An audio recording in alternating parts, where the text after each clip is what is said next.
Hey everybody, welcome to Pop Culture Philosophers. I'm Rockin Robbie Billups, and it's time for the weekly Pop Culture Wrap-Up.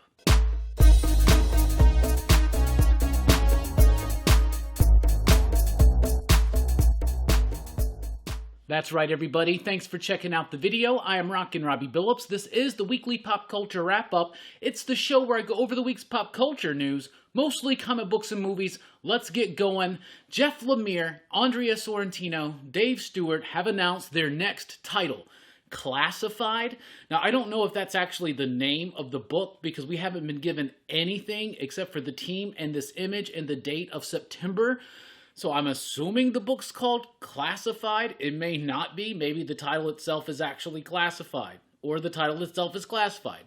Who cares? The image is of the moon, and there's like this paw print on the moon, like a monster print or something like that. Yo, I don't even need any of that. All I need to know is that Jeff Lemire, Andrea Sorrentino, and Dave Stewart are collaborating yet again. This is the team that just wrapped up not too long ago Gideon Falls, which I thought was the most supremely awesome comic book series of the last 5 years. So yes, I'm 100% down for that. DC Comics announces Deathstroke Incorporated. They didn't really fully on announce it though with an image, so I just got this Matina image for Deathstroke. So this is not artwork from the series covers or anything like that. But it will be written by Joshua Williamson with artwork by Howard Porter. It will arrive in September. It's going to be focusing on Deathstroke joining an organization that's trying to take out all the big supervillain targets. So I guess Slade's on board. Sounds like I might be on board for this one too. Then we got Titans United. We also don't have an image for this one, so I'm just going to throw the logo up there. But this one's written by Cavan Scott. Cavan Scott's the writer of Shadow Service over at Vault. That's an amazing comic book. It's like James Bond meets supernatural witchcraft type stuff, right? And it's actually a really, really good book. So Cavan Scott, Jose Lewis in September are launching Titans United. It's going to be about the Titans, some of the old school new Teen Titans, as well as some new entries here. We got Nightwing, Donna Troy, Starfire, Raven, Beast Boy, Red Hood, and Superboy. You know what this sounds like? Sounds like the Titans TV show right now, because we got Red Hood coming up in season 3. That's coming out in when? Like September? This book's in September. Ah, there we go. Now I see the purpose of this book. The Titans band together along with Red Hood and Superboy to fight a villain who's using their own powers and abilities against them. And this could change the Titans forever. We'll see. Harley Quinn, the animated series, the Eat, Bang, and Kill Tour. This is a spin-off from the Harley Quinn animated series that's on HBO Max that I hear a lot of good things about, but I haven't checked it out myself. Written by T. Franklin with artwork by Max Sarin. This comes out in September. Also, don't have an image for this one yet. DC is announcing these things without the images, and it's like, it makes my work not as easy, right? Aquaman The Becoming, though, I got the cover right there. Here we go. 6 issues starting in September, written by Brandon Thomas and Diego Orlotigue. I'm sorry, I butchered that name. This is going to be focusing on Aqualad becoming Aquaman. This is probably one of those remnants falling out of the DC 5G nixing, right? You know, we've seen a lot of this kind of stuff with Future State and Next Batman in particular, and Yara Flor, and now we're getting it here. So this is going to be the story of how Jackson Hyde becomes the next Aquaman. I'm excited because I actually thought that the Aquaman Future State book, which I'm pretty sure that was Brandon Thomas who wrote that, I thought it was pretty solid. So I'm excited to get back into that world. I'm just happy to have an Aquaman series, though it's a 6-issue series focusing on Aqualad in the future becoming Aquaman. I'm just happy to have an Aquaman book because I've been missing it. DC's got a Halloween special planned for October called Are You Afraid of Darkseid? No cover for this one yet either. Of course, this isn't until October, but you know how they like to do these holiday and celebration themed anthologies. That's what this one is, but it's a bunch of, I guess, heroes telling campfire stories, ghost stories, if you will, about Darkseid. So a Darkseid-centric Halloween special. Sign me up. Fables returns. Can you believe it? First of all, it returns with Batman vs. Bigby, A Wolf in Gotham. That starts in September. It's a mini-series by Bill Willingham, who of course is the writer and co-creator of Fables, and it's got artwork by Brian Lovell. If you're not familiar with fables, every fable you ever read, say from Snow White to the Big Bad Wolf to Cinderella, all this stuff, the Wicked Witches, all this stuff is true, and it really exists in the real world, but they all have closed themselves off from society in Fable Town. And what happens to the politics of that town? What happens when more information starts getting out about these characters? Yes, it sounds just like that ABC show Once Upon a Time. That show completely ripped off Fables and didn't do nearly as well of a job as Fables did. If you've never read Fables, the original run ran for 150 issues. It is frickin-tastic. I'm so pumped it's coming back with this miniseries, and then in May of next year, 2022, it returns with Fables number 151, written by Willingham, and yes, we got Mark Buckingham back. That's right, the original artist. He's back with Bill and Mark, relaunching Fables, but not really relaunching it, but continuing it with a new number 151. I could not be so more excited than I am right now. Death of Doctor Strange.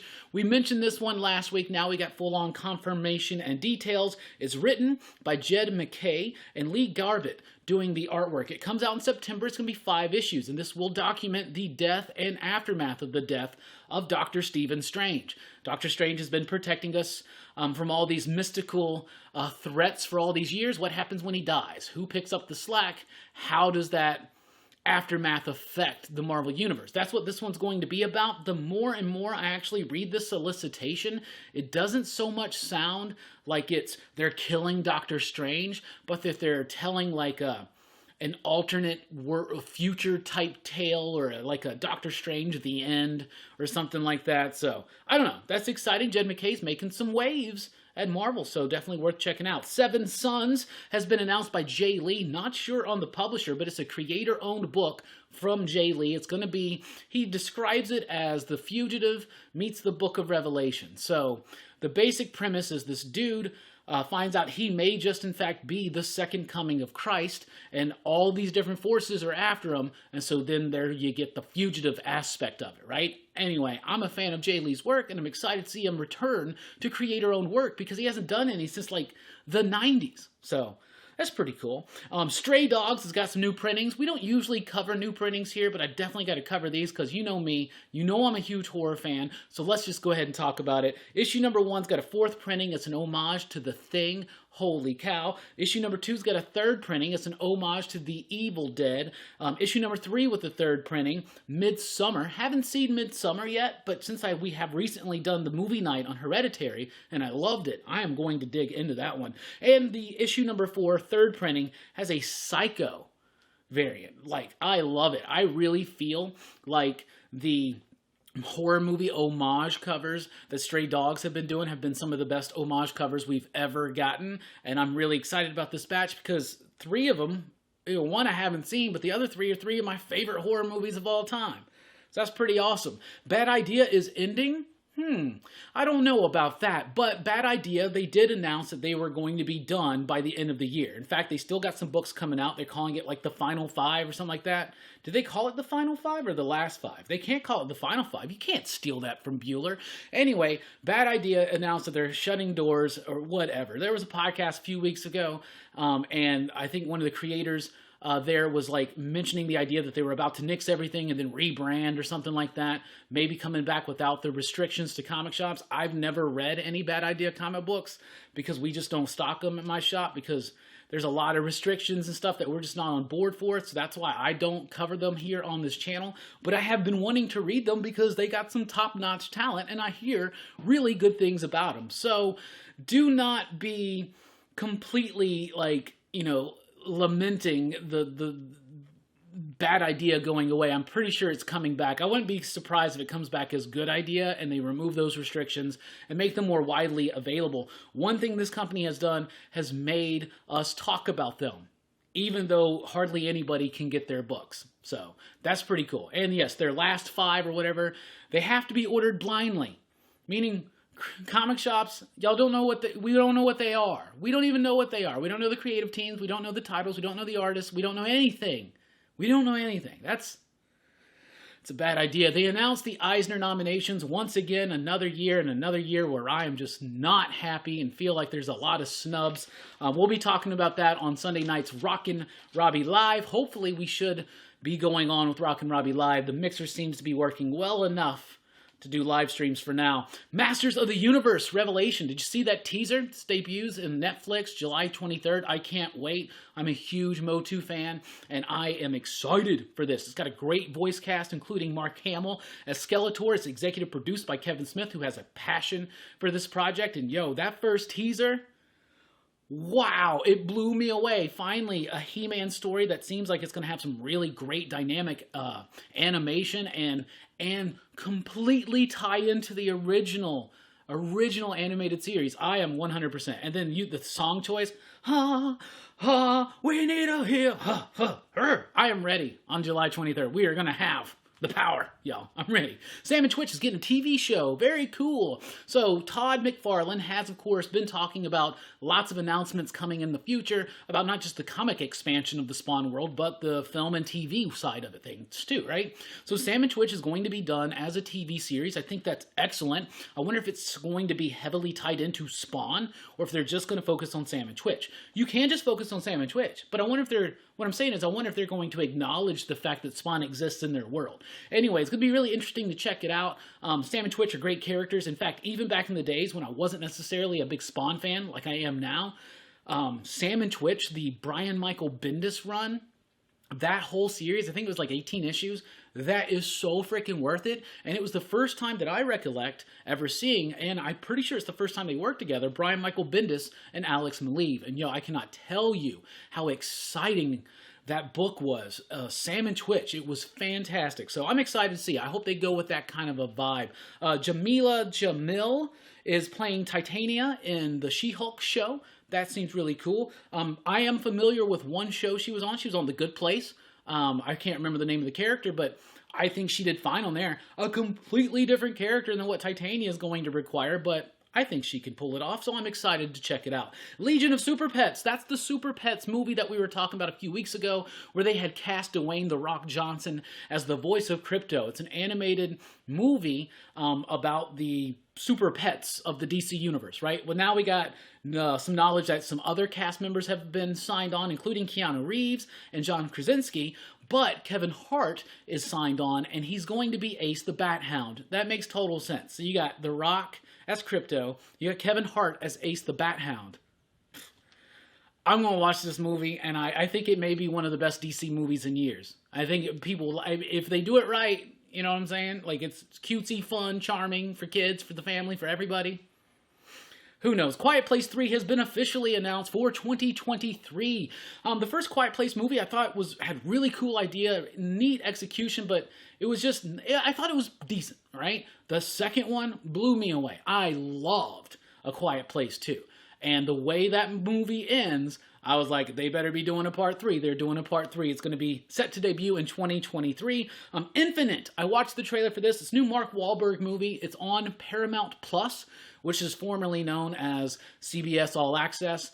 The movie is out now. I watched this trailer. It looks really freaking good. So Mark Wahlberg's this dude, and in this world, there are certain people who remember all of their past lives, including all of their abilities. So these people have mastered skills like assassination, fighting, technology, just all kinds of crazy stuff. It's got a great cast. The trailer was really cool. It looks action-packed.